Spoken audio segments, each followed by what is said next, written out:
Hello, it's Friday, the 12th of February.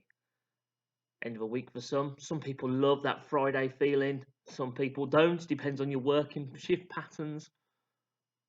I get the Friday feeling. But I get a feeling every day. On Monday, I shared with the fact that I love newness and that God's mercies are new every day. So, as much as I do have a Friday feeling, I have a Monday, Tuesday, Wednesday, Thursday, Saturday, Sunday feeling as well.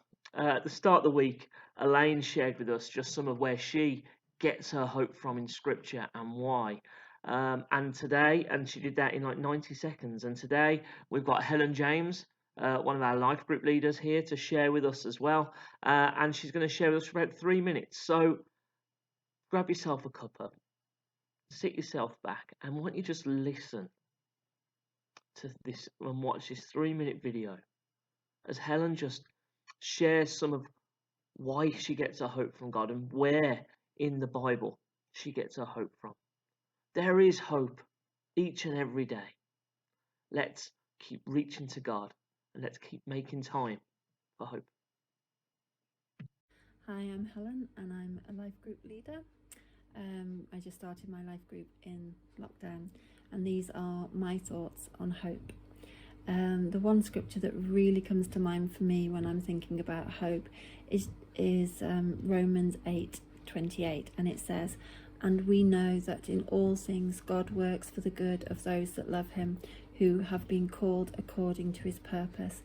And for me, that is what my hope is in. That's what my trust is in, is that even though in these difficult times, in these hard times, that we don't really understand what's going to happen, that God has a plan and a purpose, and he will bring good out of everything that's going on right now.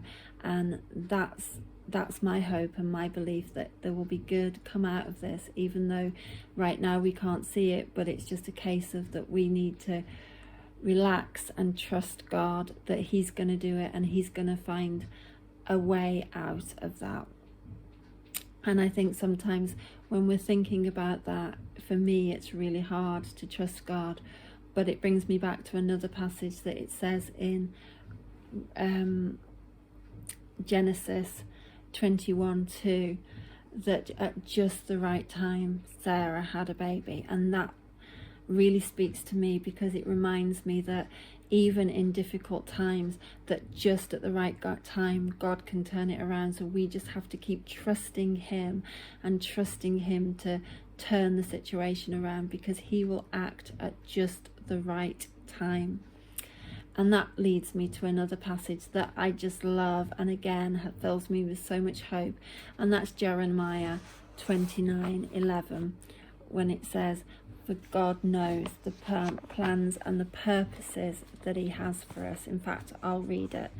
It says, "For I know the plans I have for you, declares the Lord, plans to prosper you and not to harm you, plans to give you a hope and a future."